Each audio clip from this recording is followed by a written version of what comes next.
अस्सलाम वालेकुम नाजरीन, मैं हूं आपका मेज़बान शाफिया मुगल और आप देख रहे हैं उर्दू देश। नाजरीन, ईरान अमेरिका की जंग जारी है और पाकिस्तान जो है वो अहम किरदार अदा कर रहा है, सालसी का किरदार अदा कर रहा है। मुज़ाकरात की बाज़गश चल रही है कि पाकिस्तान जो है वो सालसी का किरदार अदा करते हुए मुज़ाकरात की टेबल पर लाने जा रहा है दोनों फ्रीकैन को। इस हवाले से हम बात करेंगे। मेरे साथ मौजूद हैं सीनियर सहाफ़ी मसूद चौधरी साहब। जो सर, बहुत शुक्रिया वक्त देने का। खबरें आ रही हैं कि 30 मार्च को तुर्की, सऊदीया और मिस्र के वज़ीर ख़ारजा पाकिस्तान आ रहे हैं। 29 और 30 मार्च को।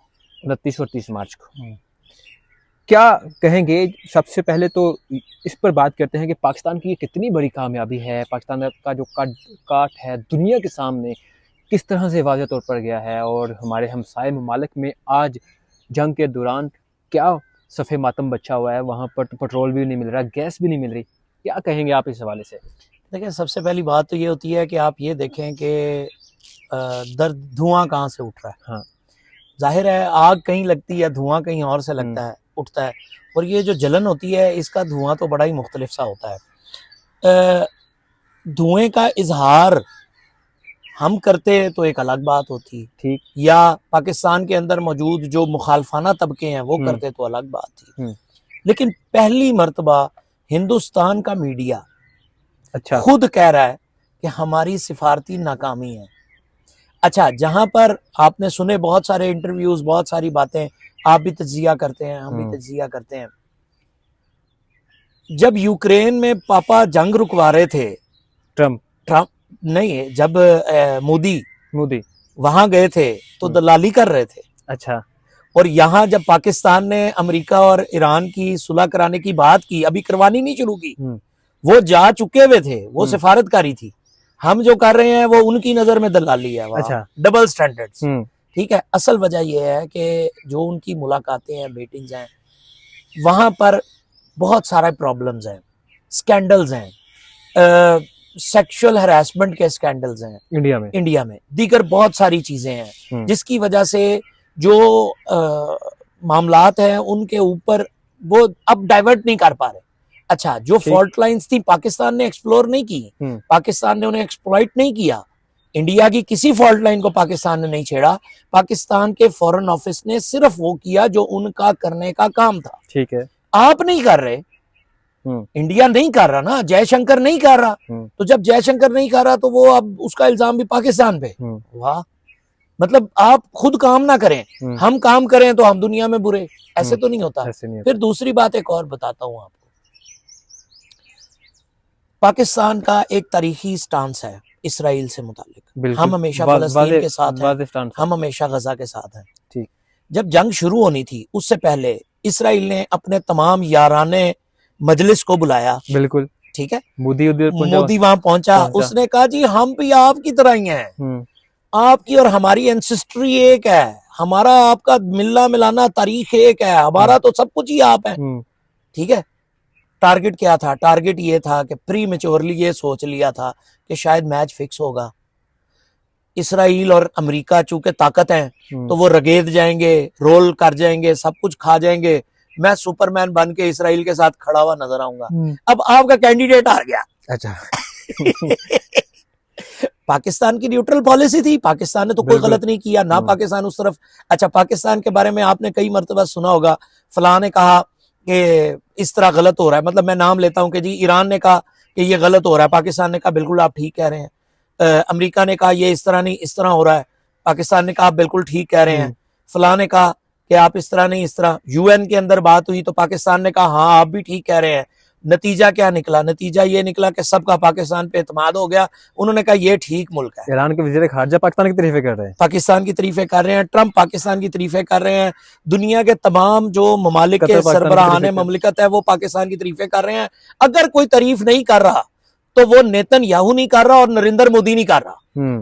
और उनकी तारीफ चाहिए भी नहीं, उनकी तारीफ चाहिए भी नहीं। ठीक है। अच्छा, आगे की बात करते हैं। अब सऊदी अरब के साथ पाकिस्तान के देरीना ताल्लुकात, बहुत मसला कहां से खराब हुआ? पाकिस्तान का सऊदी अरब के साथ एग्रीमेंट है। अब दिफाई मुआहदा जहां पर होता है, उनकी सिक्योरिटी पाकिस्तान की सिक्योरिटी, पाकिस्तान की सिक्योरिटी उनकी सिक्योरिटी। मुआहिदा ही है ना। जी बिल्कुल ठीक है, अगर जंग उनके साथ होगी तो पाकिस्तान के साथ वो भी खड़े होंगे। यस, वो सारा कुछ अवाम को, आम पाकिस्तानियों को सब कुछ पता है। मैं रेफरेंस देते हुए जल्दी जल्दी छोटी छोटी बात कर रहा हूँ। पाकिस्तान जब इस नहज तक बातें पहुंची कि हम डीसैलिनेशन प्लांट को हिट करेंगे, अब ये कितना सिग्निफिकेंट था।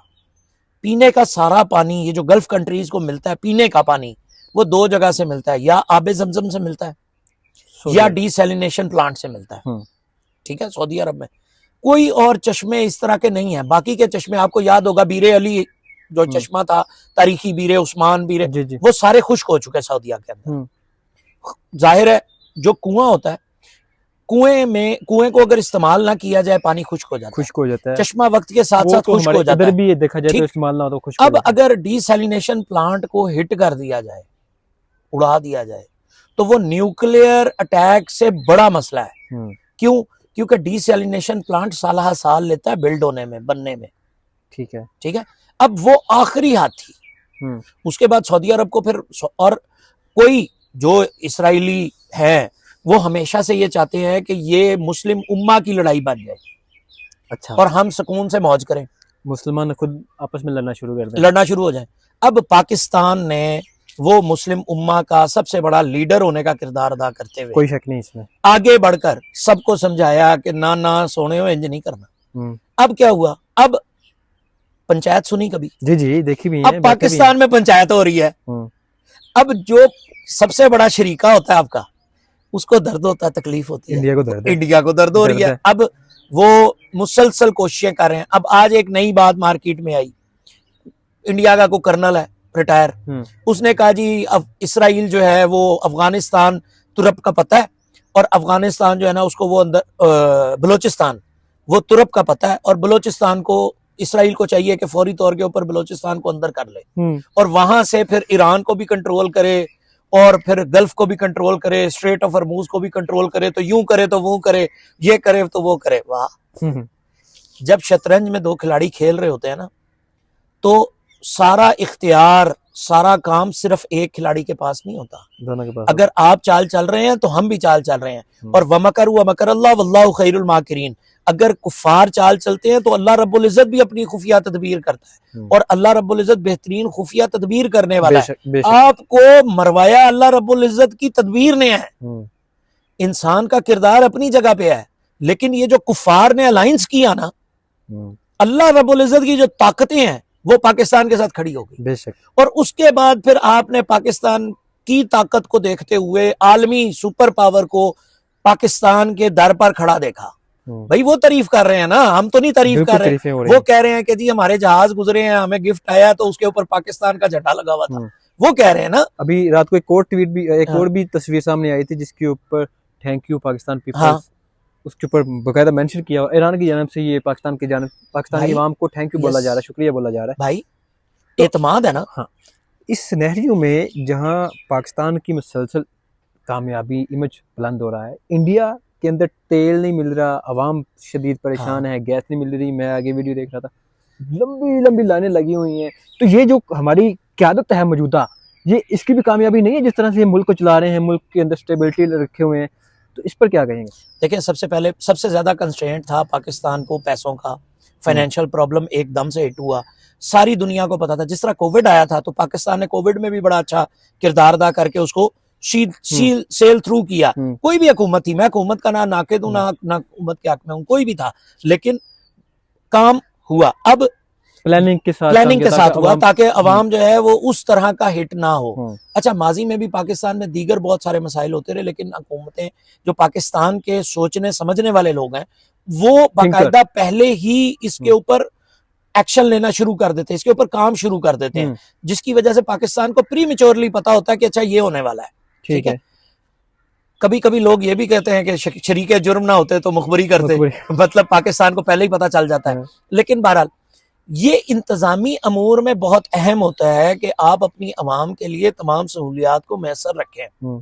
पाकिस्तान ने पहले कीमतें बढ़ाई, लोगों ने थोड़ा सा रिएक्शन आया, लेकिन लोगों को ये बात समझ आ गई कि आलमी तौर पर चूंकि जंग हो रही है, पाकिस्तान ने पहले तैयारी की। तैयारी करके पाकिस्तान ने उन कीमतों को जब बढ़ाया, तो बढ़ाने के बाद अगली जो परचेजिंग है उसमें उसको ऑन बोर्ड किया। अच्छा, दूसरी तरफ एक और बात ना भूलें, पाकिस्तान उस वक्त अफगानिस्तान के साथ जंग लड़ा था। बिल्कुल। अभी भी हमने अपने जो ऑपरेशंस हैं अफगानिस्तान के खिलाफ, फितनाल ख्वारिज के खिलाफ, उनको होल्ड किया हुआ। होल्ड इस वजह से किया कि आलमी मामलात में जो पाकिस्तान के अंदर के मामलात हैं, जो दहशतगर्दी के खिलाफ जंग है, उसको तो पाकिस्तान मुसलसल ऑपरेशंस कर रहा है, लेकिन जो अफगानिस्तान के अंदर ऑपरेशंस है उनको होल्ड किया क्योंकि आलमी मंजरनामे में बहुत सारी चीजें हैं जो उभर के सामने आ गई। भाई जाहिर है एक मसला छोटा है, एक मसला उससे बड़ा है। पाकिस्तान की सर्वाइवल इस तरफ से है, और सिर्फ पाकिस्तान की नहीं, देखें अफगानिस्तान लैंडलॉक्ड कंट्री है, उसका सर्वाइवल भी उस तरफ से है। तो जो हमारा मुखालिफ था वो अपनी तरफ तवज्जो देने के बजाय, आप सऊदीया, आप वहां पे इसराइल गए, मोदी साहब इसराइल गए और वहां पे जाके उन्होंने कहा सब अच्छा है, ऑप्टिक्स क्रिएट की। भाई ऑप्टिक्स क्रिएट करने का फायदा हुआ या नुकसान हुआ? आप अपने लोगों को तेल तो दें, आप अपने लोगों को रोटी दें, आप अपने लोगों को पेट्रोल दें, आप अपने लोगों को गैस दें, आप अपने लोगों को सहूलियात दें। गुर्बत से मारे जा रहे हैं लोग। हमें दर्द इस वजह से है कि आम लोग हैं, आम हिंदुस्तानी का पाकिस्तानी के साथ कोई लड़ाई है? बिल्कुल भी नहीं है। ये सिर्फ और सिर्फ इक्तदार पे कब्जा रखने के लिए इस तरह की हरकतें करते हैं, और फिर बाद में जब धक्के खाते हैं तो आज वही अवाम है, वही इंडियन अवाम है जो मोदी के खिलाफ खड़ी है, मोदी के खिलाफ बात कर रही है, उनके अपने जो लोग हैं उनके खिलाफ बात कर रही है, हुकूमत में मौजूद लोग हैं उनको तनकीद का निशाना बना रही है। हम तो नहीं बना रहे ना, हम तो मसरूफ हैं, हमारे पास तो इतना टाइम ही नहीं है कि हम इंडिया को जवाब दे सकें या इंडिया के बारे में बात कर सकें या उसको सोच सकें। हम तो आलमी तौर पर जहां जहां हमारे खिलाफ लॉबीज काम कर रही हैं, हम उन सबको काउंटर कर रहे हैं, क्योंकि वो लॉबीज हमारी मुखालिफ नहीं है, वो लॉबीज अमन की मुखालिफ हैं। वो लॉबीज दुनिया के अंदर जंग चाहती हैं, और पाकिस्तान चाहता है कि जंग ना हो, एस्केलेशन चाहता है, एस्केलेशन ना हो। ठीक है। और उसी तमाम तनाजुर के अंदर पाकिस्तान का किरदार है जो सबके सामने है। अच्छा, आपने किरदार की बात की तो इसके ऊपर मज़ीद बात करते हैं आगे। 30 मार्च को जिस तरह से वज़ीर ख़ारजा पाकिस्तान आ रहे हैं, तो डीजे वेंसन की भी खबरें सामने आ रही हैं कि उनका भी इम्कान है पाकिस्तान आए, चूँकि मुज़ाकरात की टेबल जो है सजाई है पाकिस्तान ने, और तीनों फ्री कैंप सामने आकर बैठेंगे, डायलॉग करेंगे, और इससे फिर कोई ना कोई हल निकल आएगा। जिस तरह से ट्रंप प्रेस कॉन्फ्रेंस करते आ रहे हैं और वो उधर से बयानबाजी किए जा रहे हैं और ईरान बयानबाजी, क्या लग रहा है ये पाकिस्तान की कितनी बड़ी स्ट्रेटजी कामयाबी है? सफारती सालसी का जो किरदार अदा किया जा रहा है, ये कितना मौसर साबित होगा? क्या पता है कि डीजी वैंस पाकिस्तान में ही हो? क्या पता है? क्या पता है जैरेड कुशनर पाकिस्तान में हो? क्या पता है कि ईरानी जो अहम शख्सियात हैं वो पाकिस्तान में हो? क्या पता है? 29 तारीख को तमाम जो 29 और 30 तारीख 2 रोज़ा विजिट है तमाम वज़ीर ख़ारजा का, वो भी पाकिस्तान में। आज पाकिस्तान ने खुद बताया, वज़ीर ख़ारजा ने, सागदार ने खुद ऐलान किया इसका। जो मिस्र और सऊदी अरब, इनका किरदार पहले ही बहुत अहम था। मिस्र के बगैर आप कोई जंग गजा फ़लस्तीन में नहीं जीत सकते। बोर्ड ऑफ पीस के ऊपर भी आप कामयाबी नहीं हासिल कर सकते। जैरेड कुशनर का किरदार बहुत ज़बरदस्त है, बहुत अहम है। कई मरतबा उनके बारे में इत्तलात आ रही हैं, मुसलसल बार बार आ रही हैं, पाकिस्तान में हैं, चले गए, आगे चले गए, ठीक है। और बहुत सारे दीगर लोग। तो पाकिस्तान इस वक्त जो खेल रहा है वो अमन का किरदार अदा कर रहा है, जो खेल रहा है। जाहिर है हमारा मुखालिफ खेल रहा है ना, तो हमें उसके मुखालिफ खेलना पड़ेगा। किरदार अपनी जगह है, किरदार अदा करने में हम चाहते हैं कि फेवरेबल ग्राउंड मिले और अमन हो। बिल्कुल, दुनिया भर में 15 नुकात जो खुल के सामने आ गए हैं अमन के लिए अमेरिका की तरफ से, उनमें, और जो 5 नुकात ईरान की तरफ से दिए गए थे कि हमारा बाकी का मामला हैं, ये 5, 6, 7, 8 नुकात, 10 नुकात, जो भी तरतीब है, उसके ऊपर अगर काम होना शुरू हो गया है और वो काम बहुत जोरदारी से हो रहा है, तो उसमें गारंटर्स चाहिए होंगे। ठीक है। गारंटर्स जाहिर है तुर्की के आ रहे हैं वजीर खारजा, मिस्र के आ रहे हैं, सऊदिया के आ रहे हैं। सऊदिया एक बहुत बड़ा प्लेयर है इस रीजन का, और चूंकि सऊदिया सबसे बड़ा रीजन है तो उसके अगेंस्ट, अच्छा, सबसे बड़ा खतरा जो है किसी के लिए भी वो पेट्रो डॉलर होगा। अगर ईरान अपनी सारी ट्रेड शिफ्ट कर जाता है डॉलर के अगेंस्ट, तो लाजमी बात है कि इस सारे सिनेरियो में चाइना और रशिया के किरदार को लोग जो है वो बड़ा कम कम नोटिस कर रहे हैं। लेकिन जाहिर है जंग है, तो पेट्रो डॉलर को जो सबसे बड़ी हिट है वो चाइना और रशिया की तरफ से मिलनी है, लेकिन अगर सबसे बड़ी सपोर्ट मिलनी है तो वो सऊदी अरब की तरफ से मिलनी है। जाहिर है बड़े प्लेयर्स हैं, तो इसी सारे सिनेरियो में यूरोपियंस की इन्वॉल्वमेंट भी इसके अंदर शामिल है। तो जब आप ग्लोबल स्टेज पे सेंट्रल पीस बना के बैठ जाते हैं, देखें ईरान के साथ किसी ने ताल्लुकात रखे ही नहीं। ईरान को तो सबने ये सुतेला बच्चा समझा, निकाल दो, देश निकाला कर दो, मार दो, सैंक्शंस लगा दो, बंद कर दो, सब खत्म कर दो। किसी ने उसकी बात ही नहीं सुनी, किसी ने उसको रास्ता ही नहीं दिया कभी सारी जिंदगी। जिसने दिया उसने अंडर हैंड दिया, अंडरग्राउंड दिया कि अमेरिका नाराज ना हो जाए। आज जब मुज़ाकरात ऑफिशियल करने की बात आई तो जिसके ऑफिशियल ताल्लुकात थे उसका नाम सामने आया, और वो कौन था? पाकिस्तान। तो इस वजह से अब हम सेंट्रल स्पेस पे हैं। यहां से पाकिस्तान का आने वाला वक्त बहुत जबरदस्त है। अभी आज एक और भी खबर आपको दे देता हूं। IMF ने पाकिस्तान की एक लिमिट होती है कर्ज लेने की और एक रेटिंग होती है, उसके ऊपर एक जायजा रिपोर्ट होती है। वो जायजा रिपोर्ट बेसिकली पहले जारी की जाती है, बाद के अंदर कर्जा और दीगर चीजें होती हैं। तो IMF ने उसको भी बेहतर कर दिया है। अब ये क्यों सिग्निफिकेंट है? जाहिर है एक इंटरनेशनल ट्रस्ट है। अगर सऊदी अरब ने पाकिस्तान को पैसे देने हैं कारोबार करने के लिए, या किसी और मुल्क ने पाकिस्तान को सपोर्ट देनी है या पैसे देने हैं, तो एक उसने चेक करना है कि अच्छा ये मेरे पैसे वापस भी होंगे या नहीं। किसी भी मुल्क ने देखना है। तो IMF बेसिकली चूंकि ग्लोबल प्लेयर है, तो उसका देखना, उसका नजर आना पाकिस्तान के लिए बड़ा अहम और बड़ा जबरदस्त होता है कि वो जाहिर है वो एतबार कर रहा है तो मैं भी करूं। तो जो इन्वेस्टर्स हैं वो इसी तरह से एतबार करते हैं और इसी तरह से फिर पाकिस्तान की तरफ आते हैं। तो ये पाकिस्तान गवर्नमेंट का, पाकिस्तान स्टैब्लिशमेंट का खास तौर पे, जिनकी तारीफ पूरी दुनिया कर रही है, मुझे कोई शक शुबा नहीं है कि जनरल आसिम मुनीर साहब इस वक्त इतना जबरदस्त काम कर रहे हैं और उनकी टीम इतना जबरदस्त काम कर रही है कि देखें जिसकी मिसाल नहीं मिलती। और सदर ट्रंप ने भी फोन पर डिस्कशन करने के बाद, जाहिर है मैं ये ऑफिशियल नहीं अनऑफिशियल बात कर रहा हूँ, जाहिर है मैं अपनी जाती सहाफती कैपेसिटी में ये बात कर रहा हूँ, तो जाहिर है गारंटीज ली होंगी ना, गारंटीज दी होंगी। उसके बाद आप देखें सदर ट्रंप कह रहे हैं कि मुझे जहाज जब मिले तो मुझे यकीन हो गया कि मैं ठीक लोगों से बात कर रहा हूँ। तो भाई हम ठीक लोग हैं ना, बिल्कुल आप हमारे साथ बात करें, हमारे साथ काम करें, हम ठीक लोग हैं। जो इमेज आपने इंडिया की आंखों से बनाया है, पाकिस्तानियों का वो इमेज नहीं है। जो दुनिया का इमेज आपने इसराइल की आंखों से बनाया है, दुनिया का इमेज वो नहीं है। मुसलमान बड़े पीस लविंग पीपल हैं, मुसलमान हर तरह से चाहते हैं कि हम आगे बढ़े, तरक्की करें, हर तरफ मामला हो।